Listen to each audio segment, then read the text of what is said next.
Thank you so much for all of you for being here today with us. I see many familiar faces on the call, so it's so wonderful to see so many folks that we know. And in case anybody doesn't know me, I'm Karen Fox Elwell. I'm the president and CEO of Growing Home, and it's my honor today to be able to share with you a little bit about our 2021 impact, as well as to unveil our new strategic plan, including our new mission and vision statements as an organization. So without further ado, I want to talk a little bit about our impact in 2021. And as many of you know, 2021 was a bit of a different year than we anticipated at the beginning of the year. We at Growing Home, like many of you, I think came into 2021 really hopeful that by middle of the year, we'd be returning back to normal or the new normal. And as we got farther and farther into 2021, we recognized that that wasn't the case and that we would be continuing to really work through the pandemic through the entire year. Despite the significant challenges that the year continued to throw at us and the pandemic, we were able to have substantial impacts in the community. So first and foremost, in the area that really had to adapt the most throughout the year was within our food access work and our food pantry. So we started our food distribution at Growing Home in early 2021, distributing out of the City of Westminster's Mac Recreation Center. We then had to transition back on site to Growing Home as the MAC was looking to reopen its doors to the community for its intended usage. And then as we moved back, we really recognized that in order to continue to provide our services in a safe manner amidst the pandemic, while also trying to return to our pre-pandemic method of distributing food, whereby our participants can select items that are most important to them and their families, that we needed to do some renovations of our food pantry. And so in the fall of 2021, we did some renovations and then reopened, back returning to our shopping model that really encourages and allows for more participant choice in the foods so that they can select healthy and culturally relevant foods that are most of interest to them and their families. And so you can see a little bit of our impact here in 2021 with our food pantry. We distributed over 686,000 pounds of food to the community in 2021. And that was an amazing feat. This was distributed through over 7,600 visits to our food pantry over the course of the year. The other neat component of our work is that we have a community garden at Growing Home. And in 2021, we were able to produce over 2,000 pounds of produce in that community garden, which more than quadrupled the poundage that we were able to produce the year before. And the majority of that fresh fruit and produce and spices and herbs and items were then distributed to the community through our food pantry. In addition to our work, in food access, we also had an incredible year in a lot of our other programs as well. So within our housing stability program, towards the beginning of 2021, we concluded a 12-month pilot of our new housing stability and homelessness prevention program. And some of you on the call today with us were able to join us back in May when we were able to roll out some of the incredible impact that we were able to accomplish in that first year pilot, that we were able to work with an evaluator who really was able to work alongside us during that year-long pilot, highlighting some of the successes with participants and our lessons learned at Growing Home. For those of you that weren't able to join us for that May mission moment on our housing stability program, I really encourage you to go to our website and there's a recording of that to hear about the incredible impact in those first 12 months. We then continued to evaluate this program throughout the entire course of 2021. And we had over 100 families participate in housing stability during 2021. And we continued to see an incredible impact on our participants. Over half of our participants during this 3-month program were able to decrease their housing housing cost burden, which means that they were typically able to increase their income so that their rent was not taking up as substantial of amount of their income, and that they had more at their disposal to cover their rent as well as the other needs that they had for them and their family. And we also saw that nearly all of the families, as they graduated from this program, were stably housed upon exit. Additionally, in another program that we offer, Parents as Teachers, we were able to provide parenting coaching and training to over 200 families. And Parents as Teachers is a model of working with parents that have children 0 to 5 years old and helping them use commonly found objects in their house to spur on the development and academic readiness of the children. We provided this program to over 200 families, and as you see on this slide, we provided almost 3,000 hours of parenting support to parents in 2021. As a result of this, we saw really positive impacts, both in terms of the development of the children themselves, and 90% of those children were on track developmentally. We also evaluated the impacts on parents and saw a wealth of positive impacts on parents themselves. And that 99% of those caregivers, nearly every single caregiver, demonstrated positive parenting skills as a result of this program. In addition to these 3 programs, we have a wide variety of other programs at Growing Home that are focused on lifelong stability and family health and well-being. And so within our collaborative coaching program, we worked with 55 families, helping them move forward on their goals of self-sufficiency and family stability, and saw measurable progress forward on those goals and on that level of stability. We also offered a wide variety of resource navigation, connecting them both to programs at Growing Home as well as in the community at large. And integrated into all of our programs in partnership with Tri-County Health Department, we conducted outreach to over 1,000 families around COVID vaccine clinics and other resources to help families feel more comfortable and get the information that they needed to make the decisions for their families around COVID and around vaccination.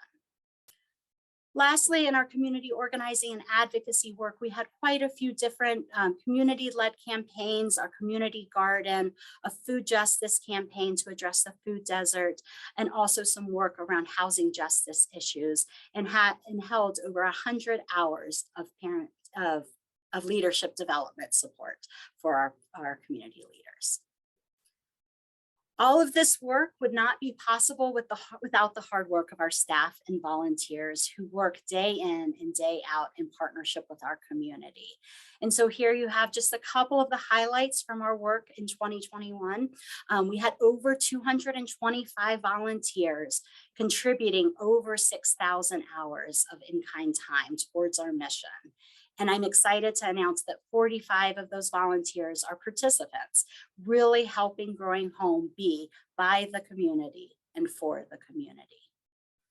Also, like many of our peers and many other organizations throughout the country, there was a phenomenon called the Great Resignation, whereas organizations and companies throughout this country in all industries were seeing folks and employees really evaluate what's the right fit for me? How do I balance all of the pieces that I'm balancing amidst the pandemic?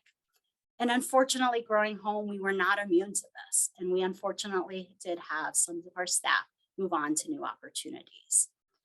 However, despite this, and really from day one of the pandemic, we have had a strong commitment to investing in the wellness of our staff. And since early days in 2020, we have been offering free mental health consultation for all of our staff in order to balance both the personal and professional demands that the pandemic has placed on them. Lastly, I'm really excited to announce that as a result of all this hard work, we were able to receive a wonderful award from Westminster Legacy Foundation as their Health and Human Services Hero Award. And it was my honor to go and accept this on behalf of all of our staff and volunteers and our participants who are the true heroes doing the hard work every day. So we learned a lot in 2021, and that really came on the shoulders of a lot that we learned in 2020. 2020 was also a year of strategic planning for us, really a time for us to pause, to reflect, to say, who have we been, who are we now, and where are we going? And it really feels now, with the lessons learned of 2020 and 2021, and with our strategic planning efforts that we did on 2020 in 2021, that we are at this point of convergence. And all of the pieces are really coming together for an incredible future forward for this organization. So with that, I want to pass it over to Laura and Julia, who are going to tell you a little bit about our strategic planning, and then I'll be back on in a few minutes to unveil the incredible strategic plan that we have. Wonderful. Thank you so much, Karen. Good evening, everybody. My name is Julia Alvarez. My pronouns are she and hers, and I am a Senior Catalyst and CEO at Point B Strategies. We are a local consulting firm here in Denver that works with social change organizations to help them ask and answer the hardest questions that are facing their organizations as they move towards a clearer future. It was our absolute privilege to work alongside Growing Home throughout most of 2021 on the development of their new strategic plan. And we are so proud to be kind of standing beside the unveiling of this plan for you all this evening. So I wanted to start by laying a little bit of foundation around how the plan was created, and then I'll hand it over to my colleague Laura to talk through some of the differentiators and the things that we found most exciting about this process with you all. So we designed a comprehensive process that we hoped would really gather and allow for the utilization of community voice. And we did that in a number of ways, spanning from March to October of last year. So this was a very extensive process that finished up in the late fall or mid-fall of last year, and resulted in a 3-year strategic plan with a very detailed action plan that we hope will help really drive you all into the next chapter of your work. The 4 components of our process are those that you see here on this slide. So we started with a community engagement process. Many of you may have had the opportunity to participate in this community engagement process because it had 3 components. One was a survey that was sent out to participants. Second was a survey sent out to board and staff members. And finally, we did a series of interviews. And all 3 of these methods were really designed to help us hear the voice of the communities that surround and hold up Growing Home. From this community engagement process, we engaged in a series of facilitated sessions, the first of which were 7 sessions with a task force, who were really our kind of our sounding board and our brain trust for this process. This was a group of board and staff members who committed a significant amount of time to partner with Laura and I in really thinking through and digging into the results of that community engagement process, really thinking about what those implications were for Growing Home, doing a lot of wordsmithing, doing a lot of moving of things around until we landed on what became the priorities for the plan moving forward. In addition to those task force meetings, we held a series of 4 strategy sessions with a slightly larger group of constituents. So more board members, more staff members. And the goal of those strategy sessions was to do things like think through a 50-year vision of change for the organization and the communities that it serves. And then to think through how we take that vision and put it really closely into action. So from this combination of task force and strategy sessions, we developed a report and an accompanying action plan with the intention of it being something that you all could take and start running with. And I think that you will see and hear that that is exactly what has happened. And that is kind of what we are here tonight to discuss. So our overall goal with this process was to ground the building of the strategic plan in community voice, and to really encourage input and participation from board and staff at all levels of the organization all along the way. So that was our process, and I would like to introduce my colleague Laura to talk us through some differentiators. Thanks, Julia, and hi, everyone. It's great to be with you here tonight. I'm Laura McGarry. I use she, hers pronouns, and I'm a senior catalyst with Point B. And yeah, we as Julia said, had this great honor of working with Growing Home regarding their strategic plan, and had got to see them kind of really dig deep. So that's what I wanted to talk to you all about tonight, was what we saw them do that we think is kind of special and unique and really important for you to understand regarding their process.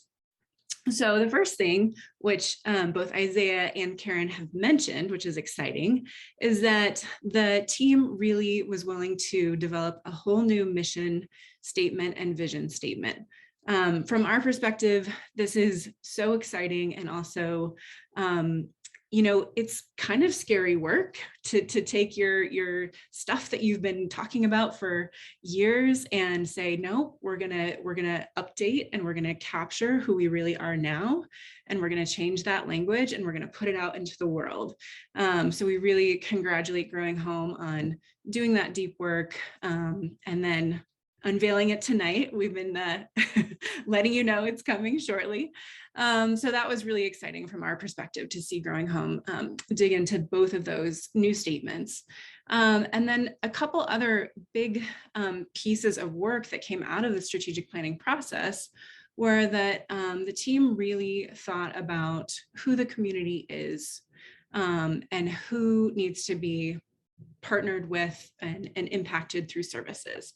And so the team updated its definition of who Growing Home is really in service for, and who they're looking to impact. And so that was, I think, a really important piece of the puzzle, where the team moved from maybe sort of an old definition to really updating and recognizing we are here for really people who need these services. And then the other thing that was quite exciting was to see Growing Home move into a new approach for services that really integrates all the work that Growing Home has been doing around advocacy, civic participation, and policy work, to make sure that that work is kind of woven throughout its service model. This is something we're seeing in the sector, and also aren't seeing enough of. And so it's really exciting to see Growing Home take that on and make it a really key part of its approach moving forward. Karen will explain that much better than I can moving forward. And then also just throughout, I think the through line was this commitment to diversity, equity, and inclusion, commitment to community voice, and commitment to really being in partnership with community, and to see that was made a deeper commitment and more clarified throughout the process, was just another piece of this process that was really, really excellent to be a part of, and to see where Growing Home landed. So I think that is it for us, and I will pass back over to Karen. Wonderful. Thank you so much, Julia and Laura. It was just such an honor to work with you both. And I'm just so excited about the plan that you all helped our community and our staff and our board really come up with. So I know you got a sneak peek before. Unfortunately, luckily the mission, the big reveal, was a slide beyond. But so as you have seen, our new vision as an organization is actually about envisioning a thriving, healthy, and equitable community for all. And so really that's that big vision that we're really working towards, and everything that we do as an organization will roll up to that vision. And so if I can have a little drum roll, and I know you're all muted, the big unveiling of our new mission statement. And it's a little long, but I'm going to break it down for all of you because it is very intentional in how 3 different components come together. But our new mission statement is: in partnership with the community, Growing Home advances equity in food, housing, parenting, education, and lifelong stability to create lasting change for the future. And so while I know that that's a mouthful, I want to break it down to you on why those 3 sections are so critical. So first and foremost, about being in partnership with the community. We at Growing Home, we approach our work a little bit differently than some of our peers. Many nonprofit organizations tend to think of themselves as the expert, tends to think of themselves as the ones that really are here and doing for our community. And we as an organization really come into our work in partnership with our community. We recognize that we as an organization have expertise, and our staff have expertise, and our volunteers have expertise. We also really recognize and really elevate the expertise of our community and recognize that for us to be able to move our mission forward, we need to be in partnership with the community. Secondarily, we realized throughout this process that we really needed to kind of put a little bit more of a stake in the ground around how are we going to be in partnership with the community, in what areas, because a mission statement is really that filter by which an organization kind of responds to and reacts to the needs and the assets and the abilities to move forward with change in the community.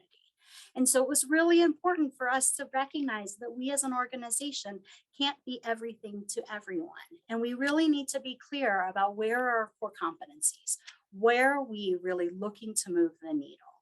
And so we established 4 impact areas that you see in this part of our mission. It's about equity in food, equity in housing, equity in parenting education, and equity in lifelong stability. Lastly, we really felt that this phrase, to create lasting change for the future, was critical for the future of Growing Home and to incorporate into this mission. That while some of the work that we do is about meeting some needs here and now, ultimately what we are working towards and all of the culmination of the incredible programs that we offer and services is about creating lasting change for the future. This happens on 2 levels. First and foremost, and it goes hand in hand with that partnership with the community and really focusing on some of that leadership development and working with our community members so that our work is by the community and for the community. And ultimately, these skills that they're utilizing inside Growing Home can also be utilized outside of Growing Home to create other lasting changes for the future and ripple effects. And also can be creating change for generations to come. And one of the wonderful visions that we talked about is how wonderful would it be if one of the children involved in Parents as Teachers right now someday was the mayor of Westminster or on the board of County of Commissioners for Adams County or in some other public elected official or in other leadership roles in a nonprofit organization, in a company, in their community. And we really want to create that multi-generational change for the future. The last part of this creating lasting change for the future is about recognizing that there are systemic barriers that are also at play with the work that we do. And there are systemic systems and policies around our work. And part of our work is also about working towards some of those systemic changes so that we're not only making those changes in the here and the now, but we're shifting some of those pieces so that we have more equitable solutions as a community overall to create that lasting change for the future. So in support of that new mission and that new vision, we then have our 3-year strategic priorities. And we have 5 strategic priorities. And as you'll see at the bottom of the slide, they are all integrated because all of Growing Home are different pieces of one puzzle that all fit together to make the whole, the wonderful whole of Growing Home.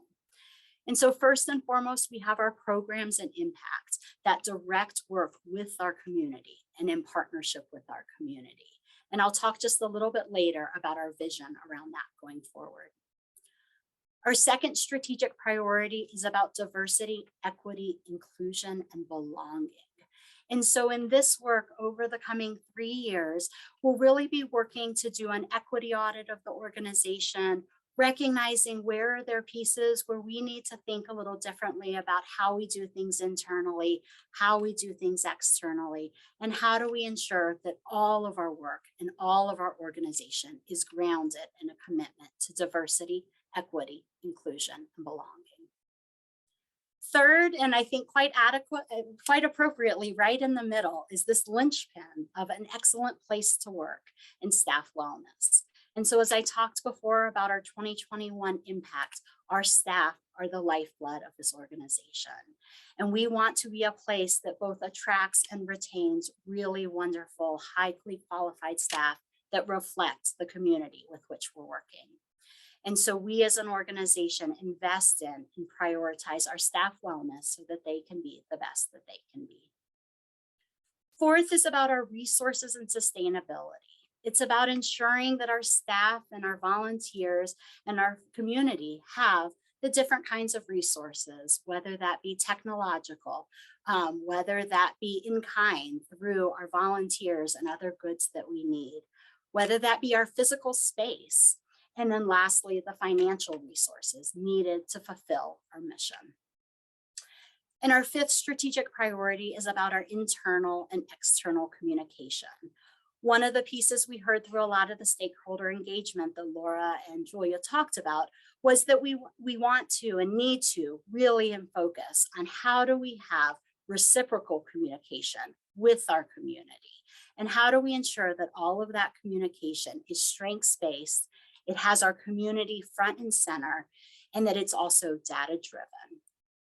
And so we look forward to continuing forward on these strategic priorities that will guide our work from now through the end of 2024.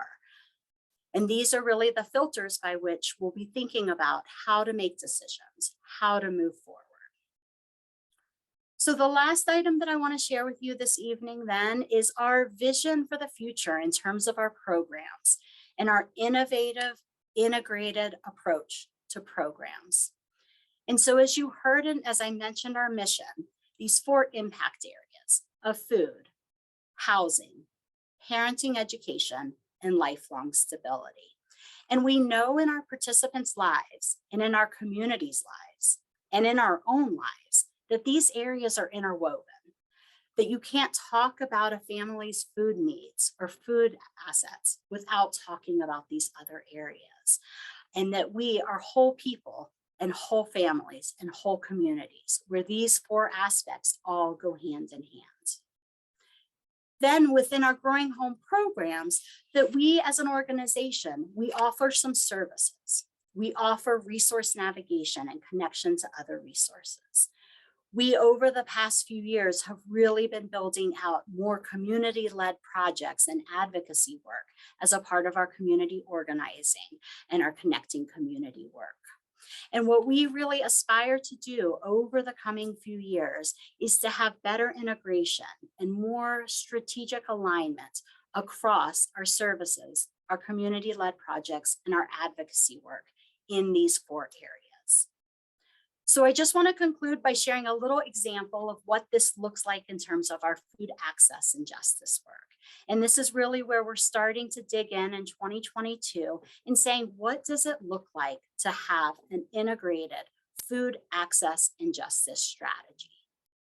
So as many of you know, in our services work, in our food access work, we have our food pantry that I talked about at the beginning, where we're serving thousands of families and thousands of households in that work.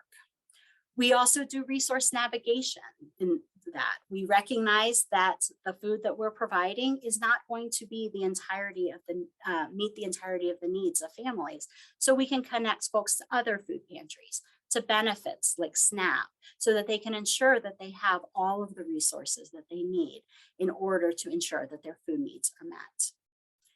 In our community-led projects in the area of food is our community garden, first and foremost. And so this came about because some of our participants advocated to the City of Westminster about the need and the desire to have a community garden in our community.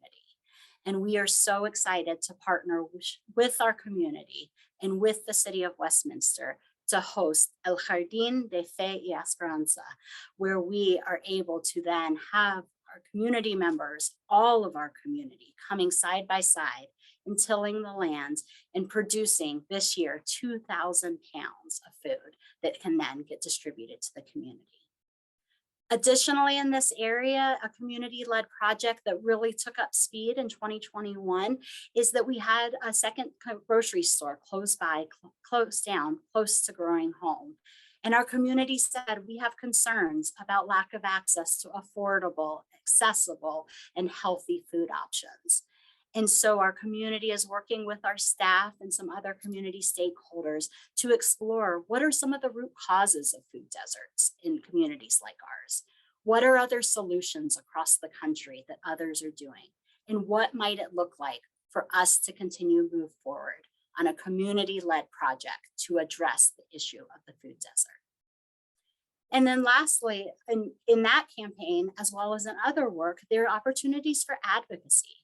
As we continue in that work, we may see that there's some policies that we need to consider that impact our ability to address food deserts in our community. Additionally, at the state legislature, each year there has been a reauthorization of the Food Pantry Assistance Grant that funds organizations like Growing Home and many other food pantries across the state to ensure that we have sufficient resources to have things like protein and dairy and eggs for our community. And so we feel a responsibility to raise our organizational voice, as well as to support our participants in raising and elevating and amplifying their voices to be able to advocate on issues that address these food justice needs. So I hope that paints a little bit of a picture of kind of where we're going for the future and what this integrated, innovative strategy will look like over time. And like all strategic plans and good strategic plans, it really is a guide and a North Star for the next few years. And it's going to be a journey as we continue to get there. And I look forward to continuing to work with all of you on this call today, as well as many, many other stakeholders in the community to help move this mission forward.